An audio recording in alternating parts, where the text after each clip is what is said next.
Marami ang nagsasabi na ang aklat ni Job ay isang aklat tungkol sa pagdurusa. Tunay nga, tiniis ni Job ang matinding pagdurusa, hindi lamang sa pagkawala ng material na pag-aari at mga anak, kundi pati na rin sa pisikal na pagpapahirap. Gayunpaman, ang aklat ni Job ay hindi lamang tungkol sa pagdurusa. Tungkol din ito sa kaluwalhatian ng Diyos. Isipin mo kung isang araw ay nawala sa iyo ang lahat. Kaya mo pa bang purihin ang Diyos tulad ni Job? Kung hindi, sabay-sabay tayong matuto sa aklat ni Job. Nakatala sa Job chapter 1 verse 6 to 22, isang araw nga na ang mga anak ng Diyos ay magsiparoon na magsiharap sa Panginoon, na si Satanas ay naparoon din naman na kasama nila. At sinabi ng Panginoon kay Satanas, "Saan ka nanggaling?"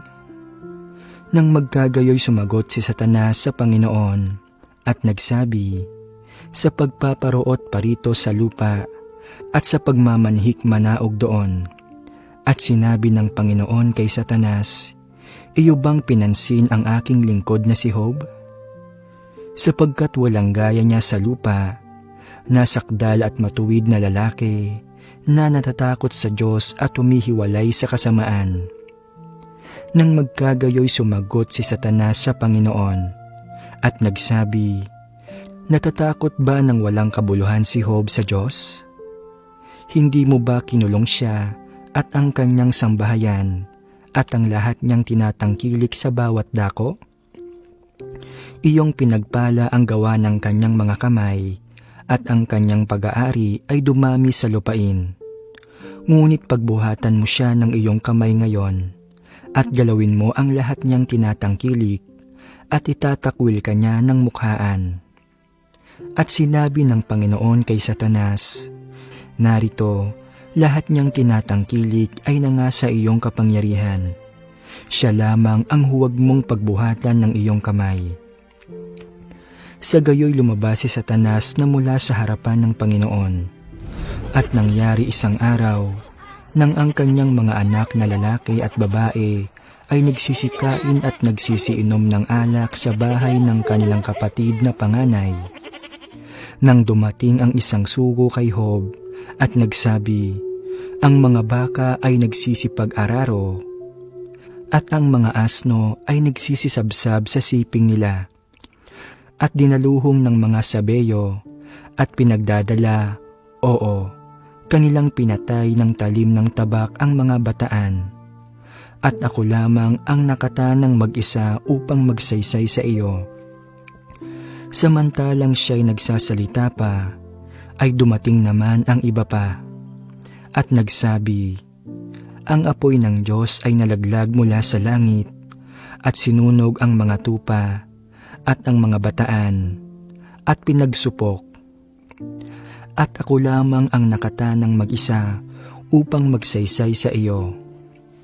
Samantalang siya'y nagsasalita pa, ay dumating naman ang iba at nagsabi, "Ang mga Kaldeyo ay nangatattlong pulutong at dumaluhong sa mga kamelyo at pinagdadala, oo, at pinatay ng talim ng tabak ang mga bataan, at ako lamang ang nakatanang mag-isa upang magsaysay sa iyo."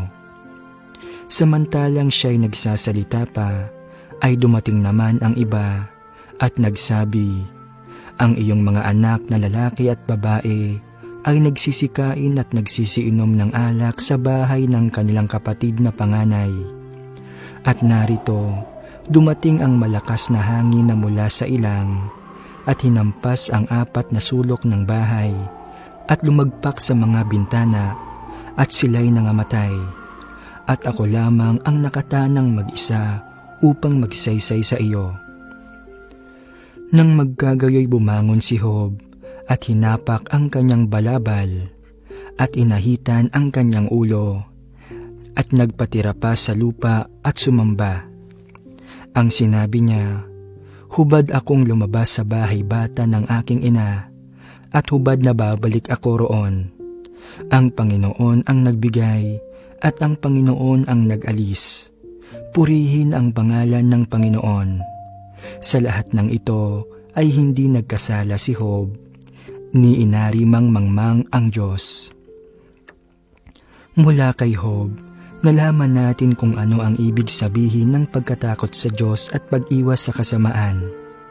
Nang pahintulutan ng Diyos na maranasan niya ang pagdurusa, ang kanyang emosyon ay hindi nag-iba-iba at hindi siya nag-alinlangan sa isa na kanyang pinagkakatiwalaan.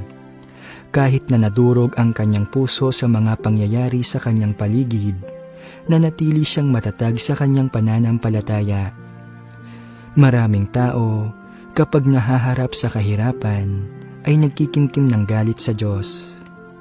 Maaaring hindi nila hayagang aminin na nagrereklamo sila laban sa Diyos, ngunit sa kaloob-looban, may hinanakit dahil pakiramdam nila ay hindi sila pinagpala ng Diyos o tinugon ang kanilang mga panalangin na humahantong sa kanilang isipin na hindi sila mahal ng Diyos. Ang totoo, hindi ka pinabayaan o iniwan ng Diyos. Maraming tao ang lumalapit sa Diyos hindi dahil sa kung sino siya, kundi dahil sa kung ano ang magagawa niya para sa kanilang buhay. Ito ay isang pakinabang na paniniwala. Sinasabi nila, naniniwala ako sa Diyos dahil binibigyan niya ako ng biyaya at mga pagpapala at sinasagot niya ang bawat kahilingan. Ipagpalagay na hindi ka binibigyan ng Diyos ng biyaya at mga pagpapala o hindi sinasagot ang iyong mga panalangin. Maniniwala ka pa rin ba sa Kanya? Sabi nila, naniniwala ako sa Diyos dahil pinagaling niya ako noong may sakit ako. Ipagpalagay na hindi ka pinagaling ng Diyos noong ikaw ay may sakit. Maniniwala ka pa rin ba sa Kanya? Ang tunay na pananampalataya ay hindi nakasentro sa kung ano ang magagawa ng Diyos para sa iyo, ngunit sa kung sino ang Diyos. Dahil kung kilala mo kung sino siya, kinikilala mo siya bilang ang tanging tunay na Diyos na karapat-dapat papurihan at sambahin. Kahit paano man ako tratuhin ng Diyos, maniniwala ako sa Kanya. Mawalan man ako ng anuman o maharap sa matinding paghihirap, maniniwala ako sa Diyos. Ito ang pananampalataya ni Job. Kailangan nating maunawaan na laging sinusubukan ni Satanas na putulin ang ating ugnayan sa Diyos. Sinusubukang baguhin ang ating pananaw sa Diyos. Si Satanas ay natatakot sa mga nakakaalam na mahal sila ng Diyos, natatakot sa mga may takot sa Diyos at namumuhay ng matuwid, natatakot sa mga nakakaalam na walang negatibong maaaring mangyari sa kanilang buhay, maliban kung ito ay pahihintulutan ng Diyos. Si Satanas ay natatakot sa mga tunay na Kristiyano. Ano ang katangian ng isang tunay na Kristiyano? Ang isang tunay na Kristiyano ay namumuhay ayon sa moto ni Job, na laging naniniwala na ang Diyos ay karapat-dapat na papurihan at sambahin. Kapag pinagpapala tayo ng Diyos, dapat purihin ang Kanyang pangalan. Kapag binawi ng Diyos ang Kanyang pagpapala, dapat pa rin nating papurihan ang Kanyang pangalan. Kapag ibinigay sa atin ng Diyos ang ating ipinagdarasal, ang Kanyang pangalan ay dapat nating purihin. Kapag hindi sinasagot ng Diyos ang ating mga panalangin, dapat pa rin nating purihin ang Kanyang pangalan. Kapag pinahintulutan ng Diyos na mangyari ang pagdurusa sa ating buhay, ang Kanyang pangalan ay dapat purihin. Kapag pinoprotektahan tayo ng Diyos mula sa pagdurusa, dapat ding purihin ang Kanyang pangalan. Tingnan mo si Job na wala sa kanya ang lahat, ngunit hindi siya iniwan o pinabayaan ng Diyos. Sa pagsubok ni Job, kahit na siya ay nagdalamhati at nagnilay, iniisip kung ano ang nangyayari, nanatili siyang tapat sa Diyos nang hindi nagrereklamo. Kahit na iginiit ng kanyang mga kaibigan na kailangang may gawin si Job upang masaktan ang Diyos, at kahit na pinayuhan siya ng kanyang asawa na sumpain ang Diyos at mamatay siya, pinuri pa rin ni Job ang pangalan ng Diyos. Sa huli, nagpakita ang Diyos kay Job na inihayag na mahal siya ng Diyos. Hindi tumigil sa pagmamahal sa kanya at pinagpala siya ng higit pa kaysa sa nawala. Matapos suriin ang kwento ni Job, paano nyo haharapin ang mga paghihirap sa inyong buhay?